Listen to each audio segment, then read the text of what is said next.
Кез келген адам туа бітті орасан зор күшке ие. Ол қандай күш десеңіз, ол адамның шынайы ниеті мен ыстық ықыласы.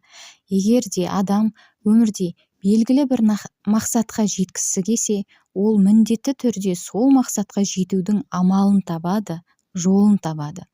Алайда біздің қоғамда бұндай мақсаттарға жеткісі келетін адамдар өкінішке орай әзірше аз. Бұның себебі әрине балалық шақта жатыр. Кішкентай кезінде әрбір бала дүниені танып, көп нәрсені біліп зерттегісі келеді.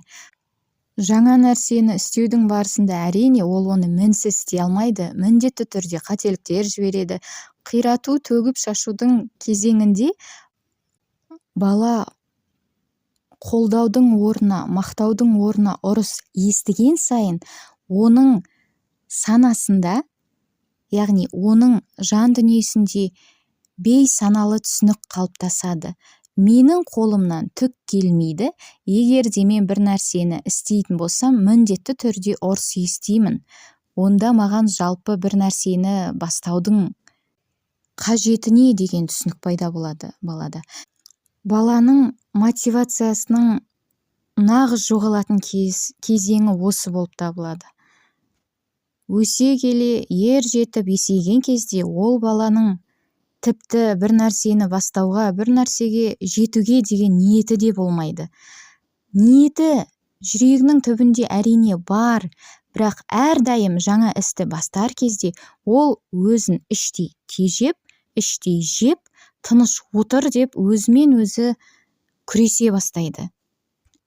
Егер де осы бала өзінің жан дүниесін түсініп, жалпы менің басымда, менің миымда не болып жатыр деп барлығын анықтап аңғаратын болса, бұл бала күресте жеңіп, өзінің шынайы потенциалын ашып, мотивациясы оянып, кез келген қалаған мақсатына жете алатын болады.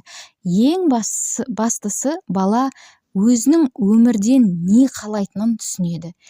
Бұл деген жеңістің 50%. Себебі алдымен өмірден не қалайтыныңды түсінсең, сен сол мақсатқа жетудің амалын табасың деген сөз. Ол міндетті түрде табылады.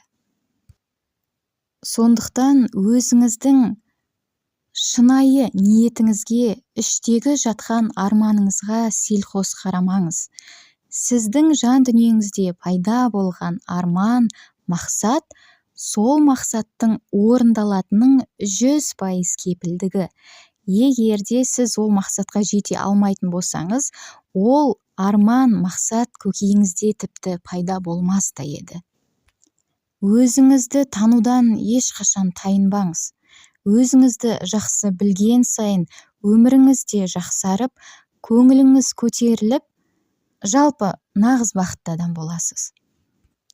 Өткенге өкінбей, өткендегі болған ата-ананың жіберген қателіктерін кешіріп, өзіңіздің өміріңізді, өзіңіздің тәрбиеңізді өз қолыңызға алыңыз. Сіздің қолыңыздан көп нәрсе келеді. Ең бастысы, өзіңіздің бойыңыздағы күшті мойындап, өз өміріңізден сол күштің көрініс табуына мүмкіндік беріңіз.